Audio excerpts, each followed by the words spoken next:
Bonjour. Voilà l'histoire réelle, je crois, d'une expression connue de tous, mais très souvent mal orthographiée. L'histoire du pourquoi est malheureusement inconnue de beaucoup. Ainsi, après de longues recherches, je la livre un peu écourtée, mais bien réelle.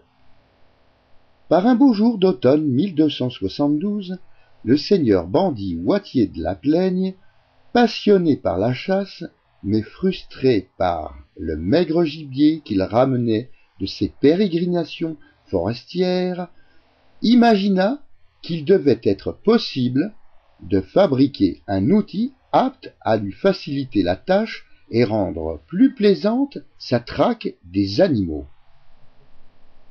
Il convoqua tous les artisans de la contrée, les gobelins, pour mettre au concours la concrétisation de cette idée et leur laissa 2 mois pour fabriquer le plus inventif et le plus efficace des appareils.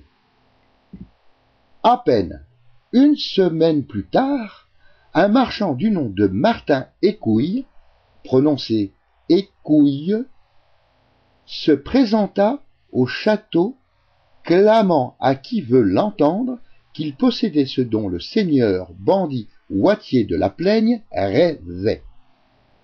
Il obtient sans peine une audience auprès du noble seigneur et s'empressa de lui faire la démonstration de sa merveille.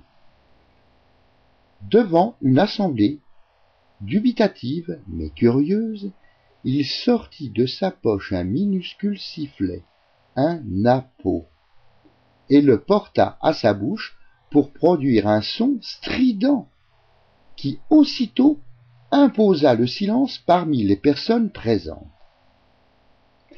À peine quelques secondes plus tard, une dizaine d'oiseaux de toutes sortes s'étaient approchés et virevoltaient autour de lui, comme attirés et charmés par cette étrange mélodie.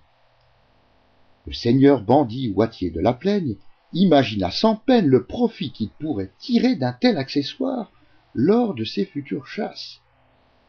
Il s'éclaircit la gorge et ne prononça qu'une seule phrase. « Combien cela va-t-il me coûter ?» Martin Écouille, lui, répondit qu'il acceptait de se séparer de son objet en échange de la moitié de la fortune de son interlocuteur. Cette requête fit sourire l'assemblée, mais le seigneur bandit Wattier de la Plaigne garda tout son sérieux et accepta la transaction. La nouvelle fit grand bruit et se répandit vite, bien au-delà des limites du domaine. Un marchand avait vendu un sifflet pour une somme astronomique au seigneur bandit Wattier de la Plaigne, qui en paya le coût sans broncher. Tudieu! On ne sait plus aujourd'hui ce que le marchand est devenu par la suite, et l'objet n'a hélas pas survécu aux années, mais cette anecdote a subsisté dans la langue française pour qualifier les objets hors de prix. Ça coûte la peau des couilles. Au revoir.